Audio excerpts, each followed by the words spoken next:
안녕하세요. 전 세계 인류 문명사에 있어서 가장 위대하고 진귀하고 재미있는 이야기들이 가득 찬 붓다로드에 오신 것을 환영합니다. 오늘 이제 말씀드릴 내용은 선종의 핵심이라고 할 수 있는 해능 스님의 사상, 그 다음에 선사상의 특징, 이런 얘기들을 좀 해드리려고 합니다. 왜 선이 중국 철학에서 설득력이 있고 중국 사람들에게 먹히는가에 대해서, 그다음에 그게 동아시아에서, 그래서 그런 얘기가 있어요. 선불교는 어떤 의미에서는 인도 불교와 가장 먼 거리에 있어. 사고방식이 약간 달라요. 그런데도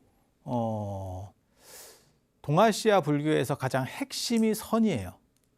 그거는 인도 불교하고 다른 중국 문화적인 재해석을 거치면서 불교가 완전히 환골탈태했다 라고 보시면 돼요. 그래서 어떤 분들은 무슨 얘기를 하냐면 선이 진짜 이 남종선 계열의 우리가 조계종이라고 하는 이러한 선불교가 인도 불교적 타당성을 가지냐 라는 이야기도 하시는 분들도 있어요. 하지만 그거는 사실 불교를 잘 이해하지 못하는 겁니다. 불교는 시대에 따라서 계속 변화하고 그 변화를 통해서 정당성을 가지는 거예요. 마치 뭐하고 똑같은 거냐면 과학하고 똑같아요. 과학은 계속 발전하고 변화하기 때문에 정당성을 가지는 것이, 과학이 어떤 절대점이 있어 라고 하면 그것은 정당성이 될 수가 없어요. 그러니까 뭐 그런 거죠. 뉴턴도 깨지고 아인슈타인도 깨지고 지금 뭐 양자역학 어쩌고저쩌고.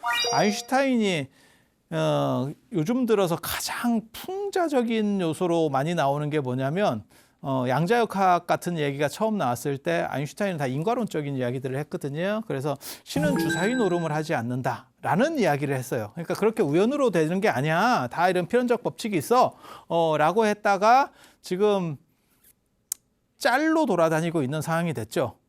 왜냐하면 지금 시대 자체가 이미 그것을 넘어선 시대로 또 바뀐 거예요. 그래서 그런 계산으로 떨어지는 게 양자역학 계산 자체가 잘 안 떨어집니다. 그리고 인공지능도 마찬가지죠. 인공지능이 이렇게 좀 상태가 안 좋을 때만 하더라도 인간이 그걸 검수하면서 왜 얘가 이런 답을 냈지를 찾아갈 수 있었어, 거꾸로. 마치 우리가 이렇게 하루 종일 걸어 다니다 보면 그 동선을 무슨 범죄가 터지면 쭉 추적하잖아요. 코로나나 이런 것도 전부 추적하잖아요. 누가 확진자가 한 명 움직였어요. 그러면 그거를 그 사람이 말하는 경우도 있지만 말 안 해도 정부에서 CCTV나 이걸 동선을 쫙 파악해서 거기 그 다음에 확진자가 여기 다녀갔음 이렇게 처리를 해버리잖아요. 그런 식으로 거꾸로 거슬러 올라갈 수 있었는데 오늘날 인공지능은 왜 걔가 그 답을 내는지 모릅니다.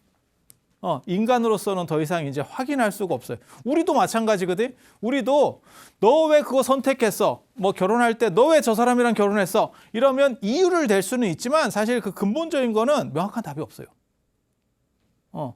그래서 불교가 꼭 인과설이 아니에요.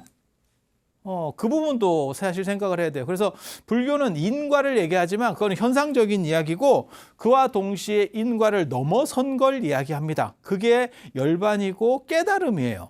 만약에 깨달음이 인과 안에 있으면 그것은 또 다른 방식으로 깨달음이 무너질 수밖에 없어요. 그런데 실제로는 그렇지 않죠. 그래서 인과를 말하지만 그건 현상적인 이야기고 인과를 초월하는 것을 가리키는 것이 사실은 불교예요. 그래서 불교적인 진리라고 하는 게 어떤 고정된 어떤 실체가 딱 있는 것이 아니고 계속 유유적절하게 바뀌어가는 겁니다. 마치 기업으로 얘기하면 스티브 잡스가 아이폰을 만들었지만 그 아이폰을 계속 쓰지는 않아요. 언젠가는, 그러니까 제가 그런 얘기 하잖아요. 아이폰을 만든 건 스티브 잡스지만 지금 우리가 쓰는 아이폰은 팀 쿡의 아이폰이고, 애플도 저렇게 아이폰만 한 100가지 만들고 있으면 그러면 애플이 무너질 거다. 그 전에 또 다른 혁신하는 무언가, 안 그러면 새로운 기기를 만들어내면 애플이 승승장구할 거고, 계속 그것만 10, 20, 30, 50, 100 이래가지고 1년에 한 2억 개씩 계속 만들고 있으면 그 기업 무너지겠죠. 그런 식으로 변화를 거부한 기업은 무너졌죠. 그게 이제 소니 같은, 소니는 뭐 그렇게까지 완전히 무너진 건 아니지만 뭐 노키아나 이렇게 그런 회사는 아예 도산을 했죠.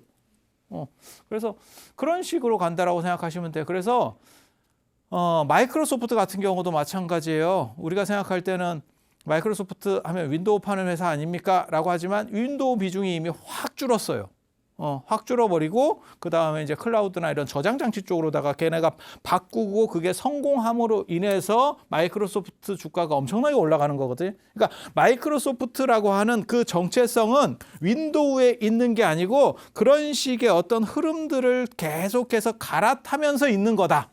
그렇게 생각을 하시면 이게 중국 불교도 정당성을 충분히 가진다라고 하는 걸 이해할 수 있습니다. 그러니까 어떤 특정한 형태를 놓고 거기서부터 벗어났잖아. 그런 식으로 얘기하면 마이크로소프트로 얘기하면 윈도우 95 이후로 더 이상 만들면 안 돼요. 그런데 그걸 계속 바꿔갔지. 바꿔가다가 이제 이런 식의 프로그램으로서는 수익성이 한계에 봉착한 거지. 그러다 보니까 무슨 일이 벌어지냐면 그거 말고는 차라리 저장 장치를 만드는 게 낫겠다. 그렇게 해서 지금은 사업 자체의 비중이 달라졌습니다. 그리고 거기를 성공함으로 인해서 물론 실패할 수도 있습니다. 실패할 수도 있습니다. 그걸 유효적절하게 잘 파악해서 갈아타는 게 성공하는 거죠. 우리도 실패한 기업들이 있잖아요. 뭐 금호가 대우건설 먹었다가 뭐 창사까지 다 토해냈죠. 금호 아시아나가. 그렇게 되는 경우도 있고 그 다음에 두산이 맥주, 소주 이렇게 팔고 있다가 우리 어렸을 때만 해도 그게 오비 맥주인데 가장 두산하면 딱 떠오르는 거는 오비 맥주인데 지금은 그런 건 다 매각해버리고 그런 일종의 그러한 어떻게 보면 소비재 아니면은 아주 간단한 것들은 다 이렇게 버려버리고 그 다음에 이제 중공업 회사로다가 변모를 했죠. 그랬다가 코로나 상황이 오면서 중공업 누가 건설을 해? 이래가지고 이렇게 가다가 다시 집에 코로나로 해서 집에서 잘 안 나가니까 집을 지어야 된대 이러면서 또 이렇게 되고 이게 뭐 웃기죠. 뭐 지금 그런 상황이라고 보시면 되죠. 그래서 그러한 변화 자체에서 변화를 계속 갈아타면서 이렇게 가는 거. 그래서 제가 그런 얘기 하잖아요. 한강은 한순간도 멈춰 있었던 적이 없다. 그것이 그러한 변화의 흐름을 한강이라고 하는 거지. 한강이 뭐가 한강이다. 라고 하면 경기가 벌써 끝나버리는 거예요. 그건 존재할 수가 없어요. 그러니까 이 세상에 있는 마치 파도와 같은 것, 제가 그런 얘기 해드렸잖아요. 예전부터 유사이래로 파도는 끊임없이 쳤겠죠. 달이 생긴 뒤부터 파도는 계속 있었을 겁니다. 그러니까 자전과 저 달이라고 하는 인력의 차이에 의해서 파도는 계속 생기는 거잖아요. 그래서 그렇지만 똑같은 파도는 하나도 없죠. 그거를 우리가 바다라고 얘기하고 파도라고 얘기하는 거예요. 그래서 불교도 그러한 도도한 흐름으로 봐야지 어떤 게 불교예요 라고 하면 망하는 겁니다. 그렇게 초점을 맞추면 이게 어긋나죠. 이게 어긋나게 되죠. 시대를 이제 무너지게 되는 거죠. 그래서 그러한 변화의 철학, 그것이야말로 불교고 그게 부처님의 정신이라고 보는 겁니다. 그래서 부처님께서 무상하다. 그게 변화한다는 뜻이거든요. 모든 것은 변화한다. 그리고 그 준칙에 맞추어서 계속해서 새롭게 되면 온고지신할 수 있으면 그것이 불교다. 그것이 불교의 정당성을 가지는 거예요. 그렇기 때문에 대승이 불교가 될 수 있는 거고 선이 불교가 될 수 있는 거예요. 부처님하고 거리가 대승불교가 기원 전후에 생겼는데 그럼 부처님하고 한 500년 정도 떨어졌는데 그게 어떻게 됩니까?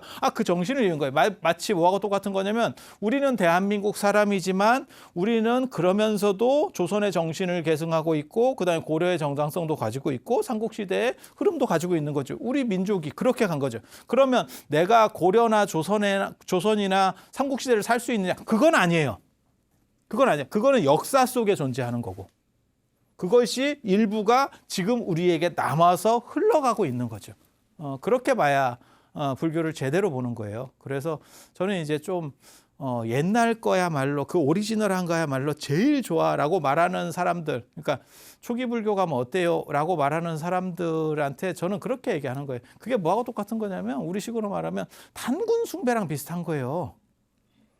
단군 숭배 좀 깝깝한 얘기입니다. 그러니까 그런 거는 학문적 영역으로 검토 대상은 될 수 있어도 현재 존재할 수는 없는 영역이라니까요. 그래서 현재 있는 것을 귀하게 여겨야 돼요. 그래서 제가 전에도 그런 말씀 드렸었잖아요. 라이트 형제가 비행기를 만들었지만 라이트 형제의 비행기를 타는 놈은 아무도 없다. 아무도 없다. 그거 위험해서 죽어요, 사람. 그거 위험해서 죽어. 누가 그런 비행기를 타겠어. 그렇지만 그것의 상징성이 그럼 무너지느냐? 지금도 라이트 형제를 기억하고 있잖아.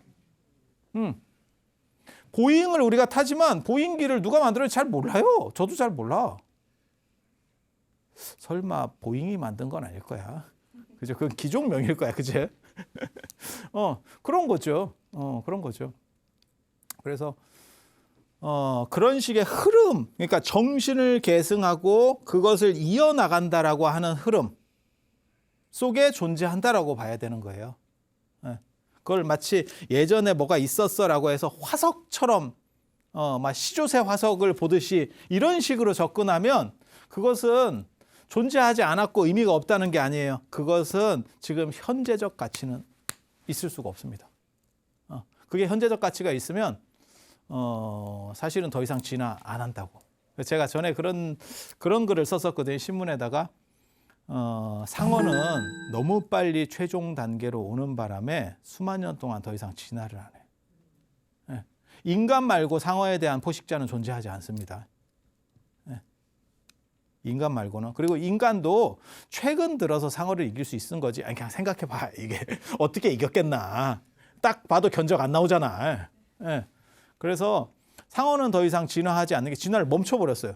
그러니까 옆에 경쟁 상대가 있는 것도 아니고 나를 위협할 수 있는 놈이 있는 것도 아니야. 그러니까 더 이상 진화하지 않아. 근데 이렇게 되면 고인물이 썩는다고 더 이상 발전할 수가 없어요.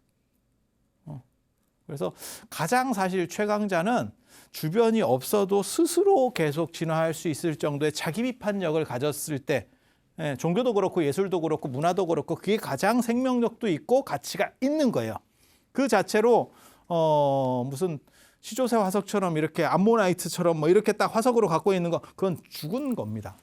그건 죽은 겁니다. 그리고 만약에 그게 정당성을 가지고 그게 절대적인 어떻게 보면 데드풀처럼 안 죽고 영화에 나오는 데드풀처럼 안 죽고 계속 할 수 있으면 그 자체로 지금까지 시조새나 공룡이 살아 있겠지. 뭔가 문제들이 있으니까 단절되는 거예요. 그리고 또 종이 바뀌게 된 거고. 그리고 승자는, 영원한 승자는 뭐냐? 변화하는 것만 영원한 승자다. 그리고 그걸 얘기하는 게 부처님의 교리예요. 불교예요. 불교예요. 그러니까 뭐가 불교다가 아니고 그렇게 끊임없이 변화하면서 자기를 극복하고 깨달음으로써 나아간다. 그리고 이 현실에 맞춰서 이 현실을 계몽하고 이끌어가고 현대 사람들에게도 평화와 안락과 행복을 줄 수 있는 어떠한 것들, 메시지. 이게 불교예요. 그리고 그거를 가장 동아시아적으로 잘 뽑아낸 게 선불교예요. 그래서 동아시아 불교에서 뭐 화엄도 있고 천태도 있고 그 다음에 무슨 법상종도 있고, 그러니까 육아 법상종도 있고 뭐 이런 것들이 있었지만 그럼에도 불구하고 선이 최강자로 올라올 수 있는 거는 이 동네 사람 기호에 맞았던 거예요. 그러니까 수천 년 동안 이렇게 내려올 수 있는 거죠. 벌써 해능 스님 때부터 봐도 지금 해능 스님 연대 보이시잖아요. 600년대부터 해서 한 1400년 동안 저게 쉽게 말해서 그렇게 볼 수 있죠. 아주 대단한 히트 상품. 지금 이렇게 보시면 해능 스님이 전에도 계속 말씀드렸지만 저 강남 좋은 강남 아닙니다. 우리 어렸을 때 강남, 그런 강남이에요. 지금 강남 말고. 그래서 중국으로 얘기하면 이 광동성 쪽에 아주 촌골짜기 뿐이에요. 촌골짜기. 그래서 오조홍인 스님 만나러 가셨을 때 오랑캐에게도 불성이 있느냐? 그 얘기가 나왔다라는 얘기를 전에 해드렸었잖아요. 간료라고 아주 좀 떨어진. 그래서 그 정도 생각하시면 되고, 그 다음에 그분이 이제 사셨던 데가 나중에 절로 됩니다. 구군사라고. 그래서 여기서 태어나시고 여기서 돌아가시기도 하셨어요. 해능 스님이. 그래서 여기 가보면 부모님 합장묘가 있습니다. 그래서 이제 또 그 논점도 있는 거예요.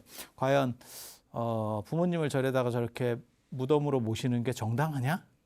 에 대한 논쟁도 또 벌어질 수 있어요. 그러니까 유교적 관점도 들어있는 거고, 근데 저거는 큰 문제는 없을 것 같아요. 왜냐하면 집 자체를 그렇게 바꾼 거니까. 절로 바꿨는데, 절에다가 절이 원래 있는데 거기다 부모님 무덤을 쓰는 거는 그렇지만 원래 저 부모님 집 아니에요. 그 집이 들어오는 과정에서 딸려왔어요. 이러면 뭐 되는 거잖아요. 그래서 지금도 무덤이 저렇게 남아 있어요. 근데 이거는 동아시아 전통과 결합된 거죠. 동아시아의 효라고 하는 부분, 부모에 대한 효라고 하는 부분과 불교가 어떻게 이탈할 것이냐. 그리고 저거 오늘날도 저게 시사하는 바가 상당히 있습니다. 왜냐하면 예전 같은 경우는 자식이 여럿이기 때문에 출가를 하면 그 사람은 제외를 시켜줄 수 있는데 요즘 같으면 자식이 한 명이잖아요. 없는 경우도 많고 지금은 없는 경우도 많고 그렇게 해서 한 명밖에 없을 때는 부모와 관계를 어떻게 할 것이냐. 그리고 지금은 이제 유교적이지는 않기 때문에 뭐 제사라든지 무덤이라든지 이런 거에 대해서 큰 그 비중이 굉장히 많이 줄었죠.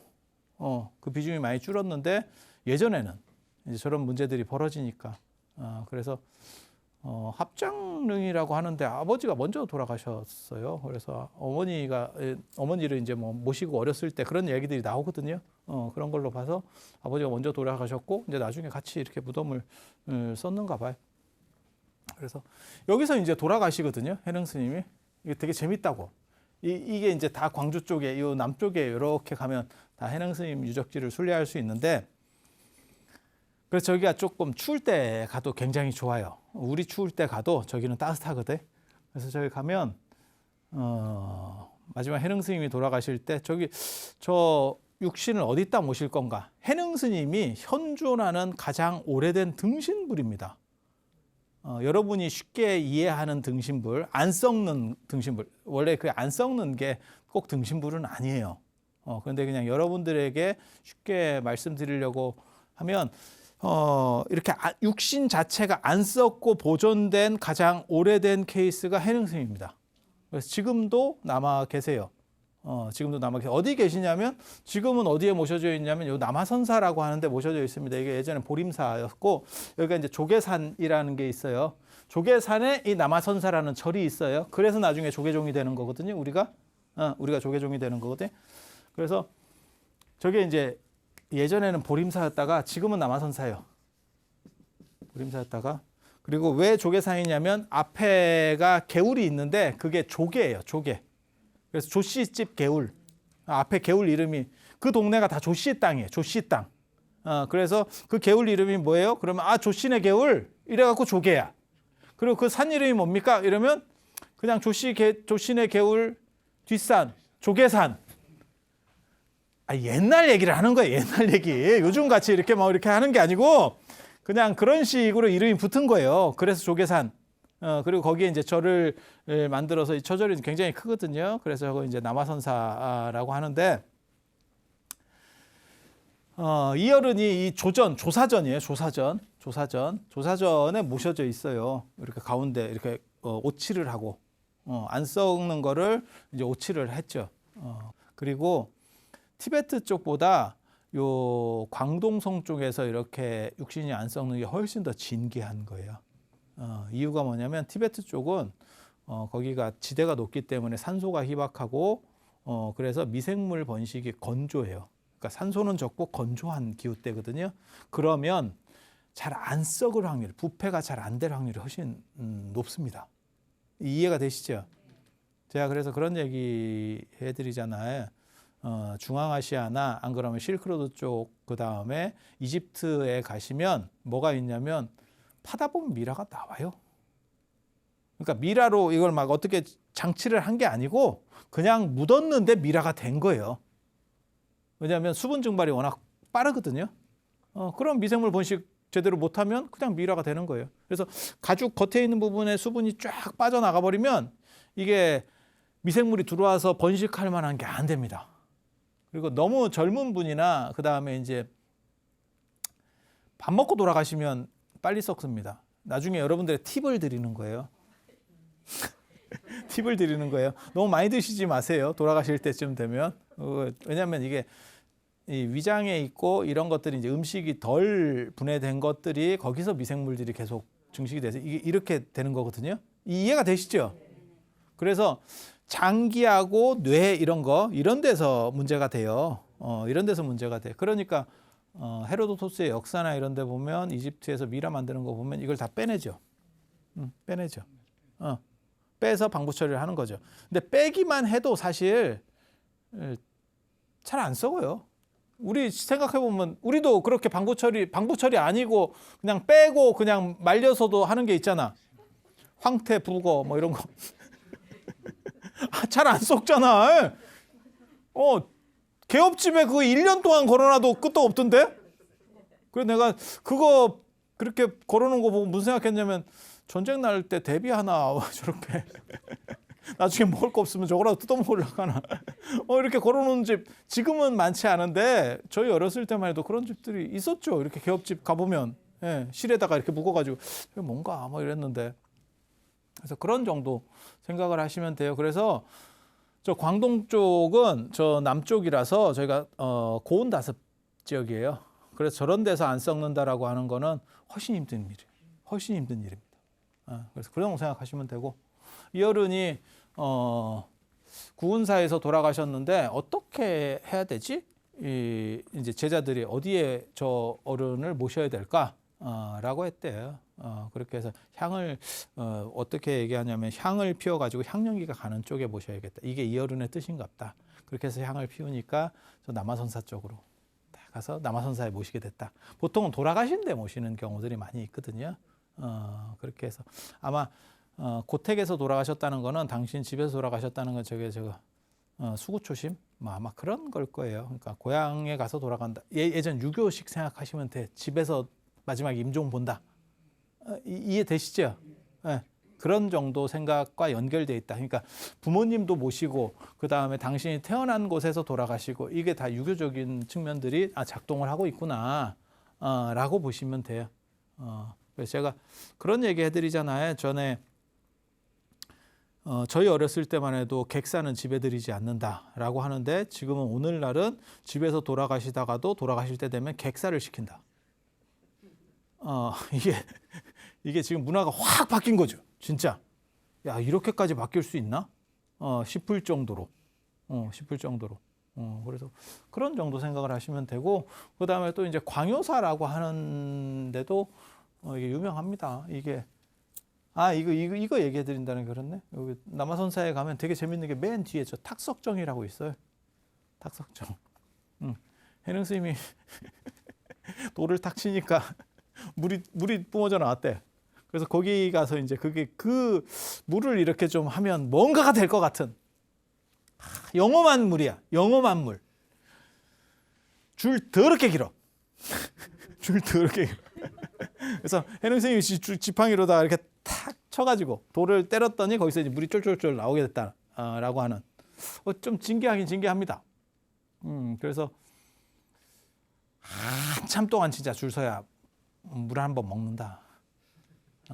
제가 개인적으로 그렇게 줄 서는 거 별로 안 좋아하는데 맛집 이런 데 가서도 줄 서면 그 옆집 가고 이런 사람인데 저것도 재밌어요.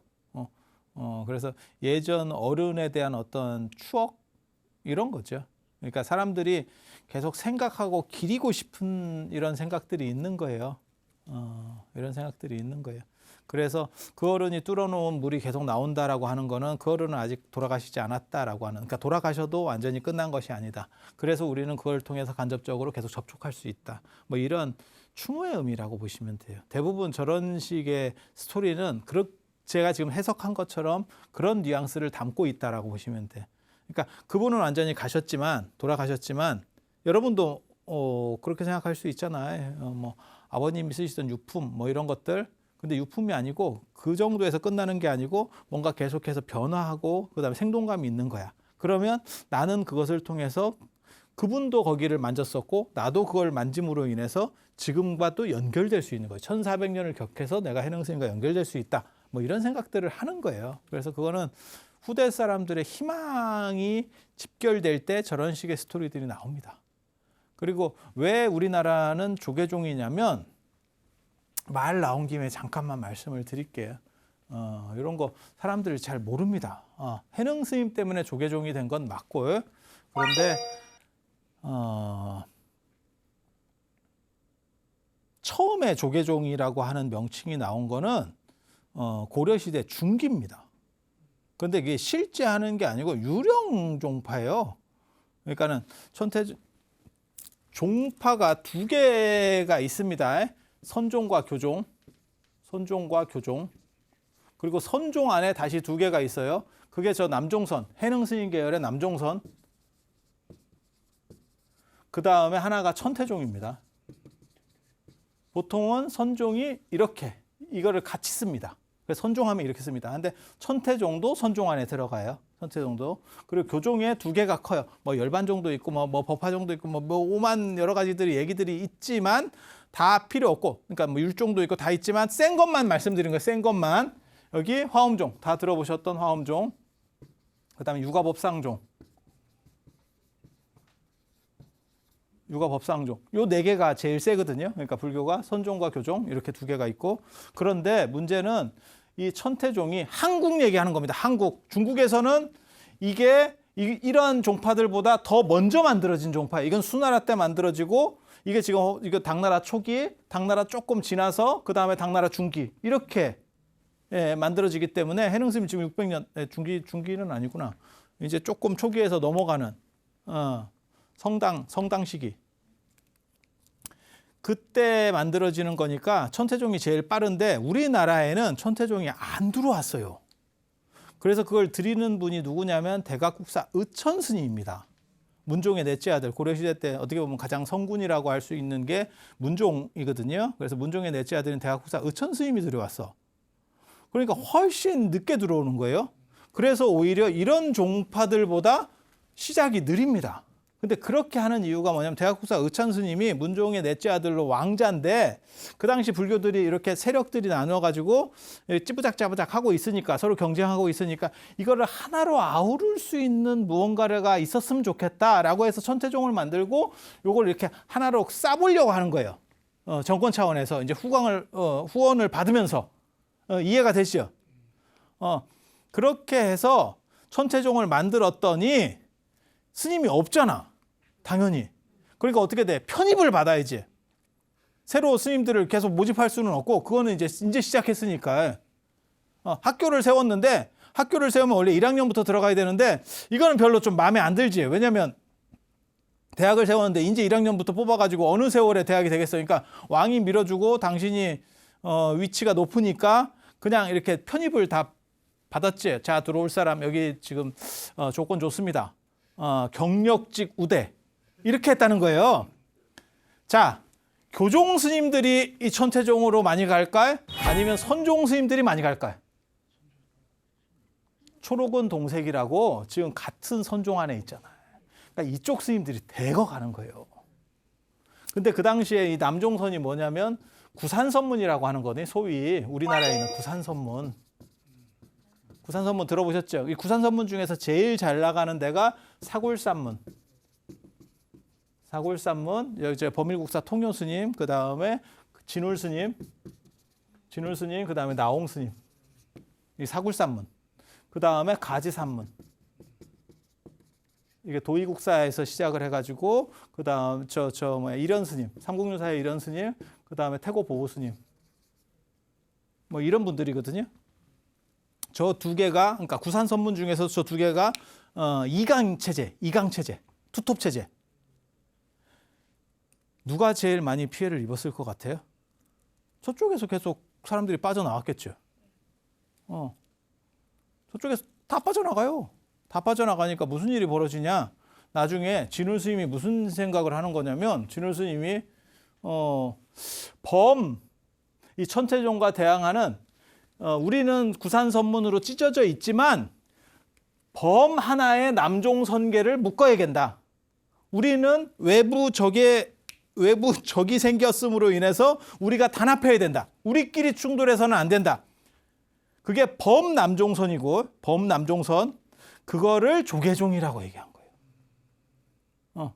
저게 조계종이에요. 그거를 그냥 범남종선 이렇게 하면 좀 없어 보이니까, 우리는 조계 해능 스님의 어떻게 보면 학통을 이은 사람이다. 선의 정신을 이은 사람이다. 그래서 조계종이라는 게 범남종선이라는 뜻이에요. 그렇다 보니까 그거는 상징적인 거지. 마치 유엔 같은 거예요. 유엔 같은 거야. 하나의 국가는 아니야. 그러니까 하나의 종파나 이런 체계가 아니에요. 근데 이게 갑자기 일제강점기 때 이 얘기가 또 나오는 거예요. 저 조계종 얘기가. 뜬금없이. 이제 우리나라는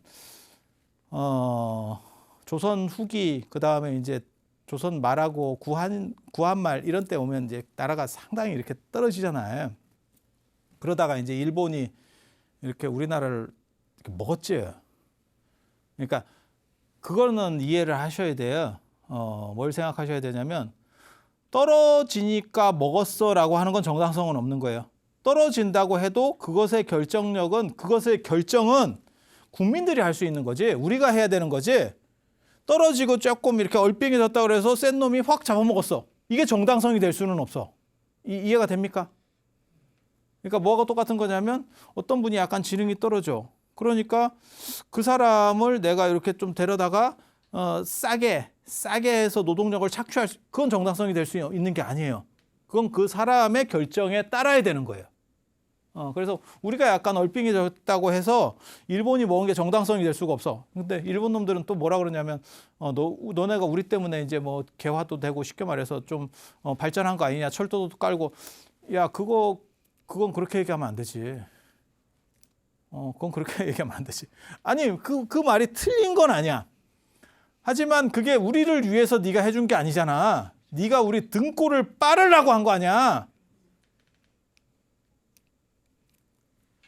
그거하고는 좀 다르지. 그래서 그거는 기본적으로 이해하셔야 돼요. 우리가 좀 얼빙해졌으니까 일본이 병탄하는 것이 정당, 그건 말 같지도 않은 소리예요. 그건 말 같지도 않아. 우리가 국민 투표를 해서 그쪽으로 갑시다. 이랬으면 뭐 정당성을 가질 수 있을지 몰라. 예. 하지만 우리가 그런 식의 답을 낼 일은 없겠죠. 그래서 그렇게 해서 일본이 먹고 그 다음에 이제 불교를 보면 그 당시 불교를 보면 무슨 일이 있냐면 불교가 이제 조선시대 때 유교에 계속 눌려 있었잖아요. 그러다 보니까 그리고 산에 있고 이러다 보니까 이게 세상 물정을 잘 모릅니다. 좀 더 얼빙하지. 그러니까 유교는 지배층이었고 불교는 피지배층이니까 좀 더 얼빙하지. 이게 전체가 얼빙한데 거기서 약간 조금 더 떨어져. 이해가 되시죠? 그런데 한 가지 중요한 거는 되게 재밌는 게 개화파나 이런 쪽에 불교적 영향이 굉장히 많아요. 이유가 뭐냐면 유교는 지배층이었기 때문에 변화하려고 하는 생각이 별로 없었고 불교는 계속 눌려 있었기 때문에 무언가 변화수를 두고 싶었던 거예요. 새로운 시장 개척, 그다음에 변동. 유교는 변동하는 걸 원치 않은 거예요. 왜? 자기네들이 지배층이니까. 그런데 불교 입장에서는 마음에는 안 드는데 정확하게 세상을 이해를 못해. 그 당시에는.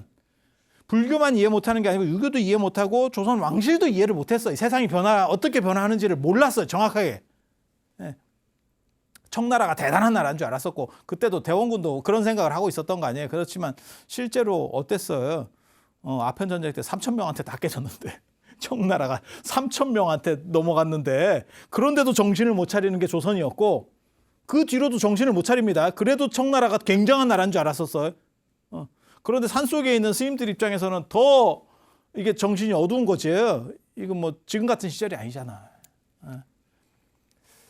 그래서 정신은 어두웠는데 이렇게 살면 안 된다라고 해서 뭔가 변화수를 뒀기 때문에 그래서 뭐 유대치나 이런 사람들이 다 불교적인 그런 사람들이에요. 그게 김옥균 선생 뭐 이런 사람들이거든요. 그래서 개화파의 의외로 불교적 세력들이 상당히 있습니다. 그리고 일본에 유학 가고 뭐 이런 것들도 스님들이 유생보다 훨씬 많아요. 왜? 새로 변화를 해야 된다라고 생각을 한 거예요. 한쪽엔. 만족하지 못하니까. 그래서 그런 식의 흐름들이 있었는데 일본 입장에서는 자기네들도 불교를 믿고 자기네도 불교가 강력하고 그 다음에 이제이라고 해서 이게 식민 지배할 때 언제나 쓰는 방식인데 일본이 유교를 때려버리면 반발이 생겨요. 그래서 어떻게 되면 유교는 살짝 눌러버리고 식민 지배할 때 유교를 눌러버리고 이 유교를 간접으로 깔 수 있는 또 다른 세력을 키워주면 되는 거예요. 그게 불교를 약간 지원합니다. 이해가 됩니까? 그러면 불교하고 유교하고 짜부작짜부작 하면서 자기네들은 좀 편하게 그걸 이제 오랑캐를 제어한다는 거거든요. 영국이 인도를 지배할 때도 힌두를 올리고 인도의 마지막 왕조가 무굴 제국이 이슬람이었으니까 이슬람을 눌러버리고 힌두를 올린다고. 이해가 됩니까? 그럼 지그들끼리 싸우는 거예요. 지금 아프가니스탄도 내나 지금 그러고 있는 거예요. 그러니까 이렇게 한번 부딪히면 그게 이제 외세가 나가도 영국이 그런 행동을 제일 잘하거든. 그 식민지를 그렇게 많이 가질 수 있었던 게 영국이 그런 행동을 제일 잘해서 그래. 그래서 영국이 떠나면 다 시끄럽다라는 얘기가 있는 거예요. 아프간도 영국 빠진 지가 지금 언젠데. 그런데도 이렇게 또 만들어 놓은 거예요. 이걸 한쪽을 이 이류를 이렇게 끌어올려 가지고 뒤집어 놓으니까 이게 서로 간에 용납이 안 되는 거죠. 그런데 일본 같은 경우는 자기네 쪽에 불교가 있었기 때문에 너네 선불교야? 그러면 우리 선불교랑 좀 합쳐. 이렇게 한 거예요. 그 선불교가 조동종입니다. 선불교 중에 조동종이라는 파가 있어요. 저 남종선 계열에 있어요. 조계종 계열에. 좀 이따 설명을 해드릴게요. 선불교가 그냥 얘기하면 우리는 임재종 계열이고 해능스님 계열에 육조 해능스님 계열에 육조 해능스님 계열에 이제 나중에 세 파가 나뉘어요. 하택신해. 이 장사 끝났습니다. 끝났고 두 분이 나오는데 석두희천, 남학회양, 청원행사.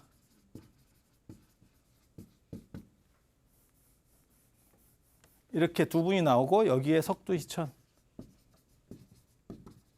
이쪽에 마조도일. 이 전에도 제가 말씀을 드렸었어요. 이게 이제 강서에 산다 그래서 강서, 그다음에 호남에 산다 그래서 호남. 그래서 강호라는 말이 여기서 나온다. 강호라는 말이 여기서 나온다. 그리고 이 마조 스님 문화에 나중에 제자들 중에 임재종이 있고 그다음에 위양종이 있고 다음 시간에 좀 더 얘기해 드릴게요. 그냥 단순하게만 여기에 이제 조동종이 있고 그다음에 저 운문종, 법안종, 이걸 오가라 그래요. 오가. 그리고 임재종이 제일 번성해서 여기서 양기파, 황룡파 이렇게. 그래서 오가 7종이라 그래. 저걸 오가 7종이라고. 내가 내 집 족보는 못 외워도 저런 거는 또 족보를 다 외워요. 그렇게 해서 그 조동종하고 합병을 한대. 우리는 임재종 계열인데. 그렇게 해서 해인사주의였었던 그 당시 이회강 스님이 그걸 또 이렇게 합작을 하자고 그랬어요. 그래서 우리가 조동종에 어떻게 보면 체인점 비슷하게 되는 거예요. 한국 불교 전체가. 그러니까 그때 한용운 스님이나 이런 분이 우리 임재종인데 뭔 헛소리냐 이래가지고 비판해가지고 그게 결렬이 돼요. 그랬더니 일본에서 뭐라 그랬냐면 야 우리한테도 임재종이 있는데 그렇게 해서 그럼 임재종이랑 합하든가. 나중에 또 그렇게 돼요. 그러면 너네가 임재종이면 야 그럼 임재종이랑 합하면 되겠네. 일본 롯데랑 한국 롯데랑 뭐 같은 거 아니요? 이렇게. 야 그게 그 말이 아닌데 안 합친다는 뜻이었는데 왜 말을 그렇게 풀어? 뭔 뜻인지 아시겠죠? 그러다가 1941년에 그게 이제 처음으로 한국 불교에서 일제에게 용인되는 최초의 종단이 만들어져요. 그걸 이제 오대산의 하남 스님께서 만들게 되고 그게 이제 지금 조계사라고 하는 태고사를 총본산으로 건립하게 되는 것도 그때입니다. 그리고 하남 스님이 종정이 되시면서 무슨 얘기를 하냐면 저것들이 저렇게 하는 꼴을 도저히 볼 수가 없으니까 저놈들에게 없는 종파를 찾아라 라고 명령을 합니다. 그렇게 해서 그 당시 이제 먹물개나 든 분들이 이제 불교사를 가지고 한국에만 있었고 일본에는 전혀 존재하지 않는 걸 찾아. 그게 조계종이에요. 그게 조계종이에요. 그래서 조선불교 조계종이 만들어져요. 그때만 해도 대한불교, 한국불교 이런 게 없었어요. 왜냐하면 해방되고 나서 우리가 대한민국이 됐으니까 그때는 뭐 한국이라고 하는 개념이 없잖아요. 그 전에도 뭐 대한이라는 거 있는 거 아닙니까? 그건 대한제국이었어. 대한민국이 아니고. 그래서 그렇게 해서 우리나라가 조계종이라고 하는 얘기가 나오게 되는 거예요. 그리고 그 조계종은 이 진울 스님, 그러니까 먼저 대학국사 의천 스님이 천태종을 만들면서 일을 한번 벌렸고 그러다 보니까 그 다음 세대에 진울 스님이 나오시는데 그분이 야 이러다가 선종이 골로 가겠다. 우리도 하나 뭉치자. 이게 범남종선 그걸 표방하는 게 조계종. 근데 그거는 역사 속에만 있었던 유엔 같은 그런 연합체였지 하나의 종파가 아니었어. 근데 그거를 현실화시켜서 요즘 끄집어낸 거는 1941년에 하남 스님. 그게 일제가 자꾸 우리를 먹으려고 드니까. 그렇게 해서 도저히 쟤네가 말이 안 통하게 도저히 갖다 붙일 수 없는 거를 만들자. 이렇게 해서 조선불교 조계종. 그게 1962년에 대한불교 조계종이 되는 거예요. 그리고 여러분이 기본적으로 아셔야 될 게 지금은 우리가 한국이라는 표현도 많이 쓰는데 80년대까지만 해도 대한이라는 표현을 많이 썼어요. 되게 재밌어요. 되게 재밌어. 그래서 대한불교 조계종이 되는 거고 요즘은 대한불교나 그러니까 대한민국이라는 표현은 월드컵 때 쓰고 잘 안 써요, 생각보다. 그러니까 대한이 유행할 때가 있고 한국이 유행할 때가 있어요. 그게 시대적으로 보면 제가 보기에는 한국 쪽으로 대한에서 한국으로 넘어가는 게 90년대 중반 이후부터 한국이라는 표현이 훨씬 더 많아져요. 그래서 조계종은 62년에 만들어졌기 때문에 지금 현재 조계종, 그래서 대한불교 조계종이에요. 그리고 그 앞에는 조선불교 조계종. 이해가 되십니까? 그리고 해방되고 난 뒤에는 이건 그냥 말 나온 김에 몇 마디만 더 하는 거예요. 그 뒤로도 뭐 비구대처 뭐 이렇게 싸울 때도 언제나 조계종이라는 이름은 그대로 내려갔어요. 조선불교는 바꿔야 되겠지. 왜냐하면 조선은 이제 사라진 나라니까. 그래서 거기에 맞는 또 다른 명칭들은 썼지만 조계종이라고 하는 거는 41년부터 지금까지 계속 써오는 명칭이에요. 그리고 전 세계적으로는 우리나라밖에 없어. 이 조계종이. 조계종은 우리나라밖에 없어. 그리고 그 사연은 대학국사 의천 스님이 뭔가 문제를 해서 조계종이 뭉쳐야 되는, 선종이 뭉쳐야 되는 상황이었고 그렇게 강력하게 주장했었던 게 사실 진울 스님. 진울 스님. 그래서 이런 정도 얘기 기본적으로 하면 되겠고요. 다음 시간에는 해능 스님 사상 얘기를 조금 맛보여 드릴 수 있도록 굉장히 중요합니다. 굉장히 중요해요. 그래서 그렇게 할 수 있도록 하겠습니다. 자, 들어줘서 감사합니다.